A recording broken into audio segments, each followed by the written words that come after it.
Domestic violence has been called a leading public health threat to women in New York City. It's also one of the leading factors driving up the city's shelter population. It's a scourge, to say the least. Now, one group is fighting back. Exhale to Inhale was founded nearly 2 years ago, and the group's been using yoga to help survivors of domestic violence and sexual assault. Abby Ishola got some insight and instruction from the program's director, Tara Tonini, and instructor, Julie Fernandez. Tara, tell me a little bit about Exhale to Inhale and how it began. So Exhale to Inhale is a nonprofit organization based out of New York City, and we bring free yoga classes to survivors of domestic violence and sexual assault.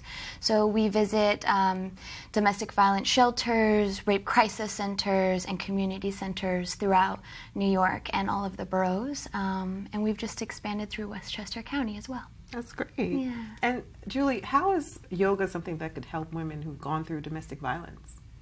It's definitely something that is helpful. It allows survivors to cultivate that relationship with their own bodies that they most of likely have lost through their experiences. And how so? Well, when in a situation in fear, we most of the time escape our bodies to not live that situation.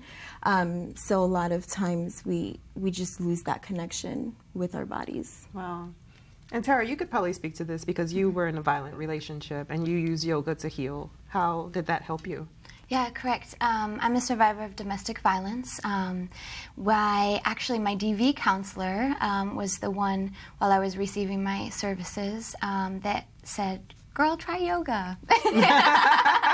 And with all my nervousness, somehow I conjured up the courage and made it to the mat, and I haven't left. So really, like Julie was saying, taking back your power.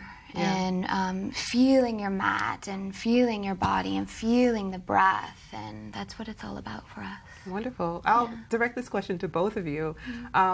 You know, yoga has become really trendy in the United States, and you know, even some of the positions could be a little intimidating, and I think that a lot of people look at it as something that's reserved for the elite. How do you guys make it relatable to the women you work with? Yeah, I definitely identify with that for sure. You know, there's yoga studios on every corner virtually in New York City. Our classes are a little bit different because we're really bringing the safety and the empowerment back into the physical forms that we do in the yoga practice and also with the breath. So our classes are a little bit different than what you would find in a typical studio. We first of all bring the safety to the classroom. Second of all of our language is very invitational, so giving women the choice of what to do with their body at all times through the practice. So really bringing that empowerment back in and the choice. You're like, what do I want to do with my body? And yes, I have a decision. That's right. It's exciting. And then we don't do any physical touch. So the teacher stays on her mat throughout the practice. And we also don't play any music in the classroom. We've noticed that music can be triggering for a lot of students, especially in a traumatic situation. And we also leave the classroom lights on at all times. Wow. So for a traditional yoga class, when you go into like a final resting pose, which in Sanskrit is called Shavasana. Yeah. The lights are usually off and you meditate, right? Yeah, so we just maintain our practice, have sometimes lead short meditations, staying very close and having a conversation with the students. So letting them know that there's multiple forms of meditation so that while receiving services during the shelter system, they can take their practice with them outside into the world. So why the name Exhale to Inhale? Our founder, Zoe LePage, came up with the name. For me, I identify it because I'm a survivor. It was kind of the rock bottom point in my life. And I really had a choice. Like, if I exhale, I can choose to take another breath or just give up. Bye-bye, body. And for me, it was absolutely going to inhale and I've never looked back. Wow. So you're a success story. Are there any other success stories within the program? Oh, yeah, absolutely. Yeah, we have a lot of survivors. Unfortunately, we don't always keep full contact once the students have left the shelter system.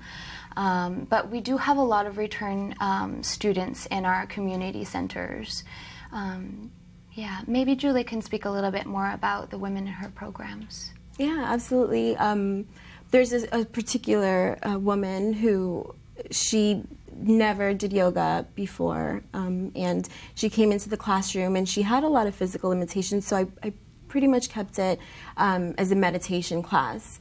And she kept coming back for weeks. It's been about 3 months now that she's there every day, and has expressed how it has changed her life. Her anxiety and depression and all of that has really calmed down, and she's just very, very grateful for the program. And I'm happy to be able to bring that to them. That's amazing. So we heard all about the program. So now we want to take a look at some of the forms, and Julie will be demonstrating. So the first form is called Warrior 2.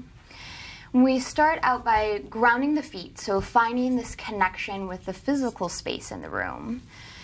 We invite our students there to just notice any sensations that might be occurring in the body, and to breathe however it's accessible for them. So generally with trauma, the breath doesn't always come from the nose. It typically comes from the mouth. So not constricting our students' breath in any way.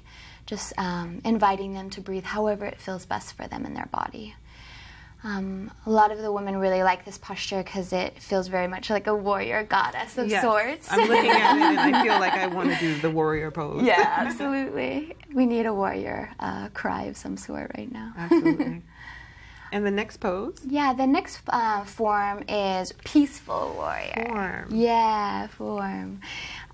Peaceful Warrior is a little bit of a balance. So the feet still remain grounded, and we invite our students, if they're interested, to explore a little bit deeper in the body with an extension through the side. They can do anything they'd like with the head, depending on how their neck and their jaw is feeling that day.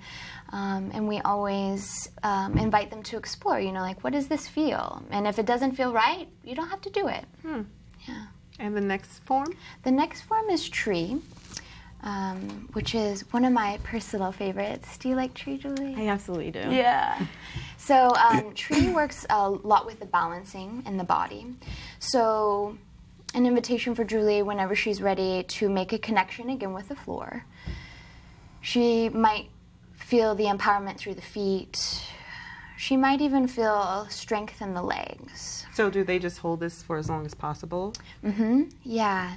We generally guide with a count, so a really fun way that people don't feel stuck in a posture and they can count down. And then there's always a friendly reminder to our students that they're always in full control of their body at all times. So if the posture feels really good, they can stay a little longer. If it doesn't serve them at the moment, they can back out of it. And we also send them friendly reminders of the body might be different every day. So sometimes tree pose might feel good for me, and then on Thursday it doesn't. Don't want to do it. And there's no right or wrong answer to yoga. Well, it definitely looks very empowering. Yeah. Thank you so much, ladies. Thank Tara and you. Julie. Thank you. Thanks for demonstrating. Absolutely. To learn more about the program, you can visit the website exhaletoinhale.org.